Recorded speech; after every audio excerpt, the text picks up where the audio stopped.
Dès lors que vous avez hiérarchisé, structuré votre document long en appliquant des styles de niveau hiérarchique, il est très facile d'obtenir la table des matières. Vous vous placez directement dans le paragraphe où vous voulez voir apparaître cette table des matières et dans le menu Insertion, vous choisissez la commande Table des matières.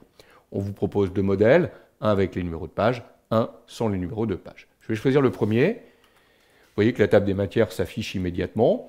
Elle est composée de différentes entrées. Et si vous observez bien, pour chacune de ces entrées, vous retrouvez un lien qui vous permettra d'accéder directement à la partie document qui correspond. Autre exemple de perturbation. En fait, en cliquant sur le lien, vous faites la même chose que ce que vous feriez en cliquant sur les liens ici qui sont dans le volet de plan.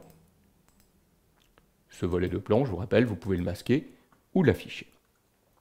Cette table des matières, elle va pouvoir se mettre à jour de façon automatique. Prenons un exemple. Je vais décider de mettre autre exemple de perturbation sur une autre page. Je vais donc insérer ici un saut de page dans le document. Je vais revenir sur ma table des matières et observez bien ce petit bouton qui permet de mettre à jour la table des matières. Immédiatement, quand je clique dessus, les numéros de page ont été actualisés. Donc vous voyez que c'est automatique. Si vous avez bien structuré votre document avec des styles de niveau hiérarchique, la table des matières, elle s'obtient de façon automatique. Et elle se met à jour simplement par le petit bouton de mise à jour ici automatique. Alors, ça fonctionne aussi si vous ajoutez de nouveaux paragraphes. On va décider ici d'ajouter un nouveau paragraphe et on va décider que ce paragraphe est de style de titre niveau 1. Donc on va ajouter un titre niveau 1. On va l'appliquer. Voilà.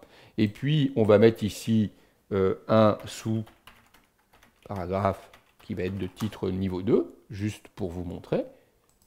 Je vais appliquer le style titre 2. Je vais taper du texte à cet endroit-là de mon document.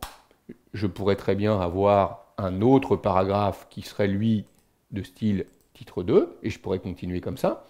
Je reviens dans ma table des matières, j'actualise, vous allez voir figurer immédiatement ce nouveau paragraphe ainsi que les deux paragraphes de niveau 2 que j'ai ajoutés dans la table des matières à l'endroit souhaité. Donc vous voyez que c'est automatique, vous pouvez ajouter, supprimer des éléments, vous actualisez la table des matières, tout se remet à jour.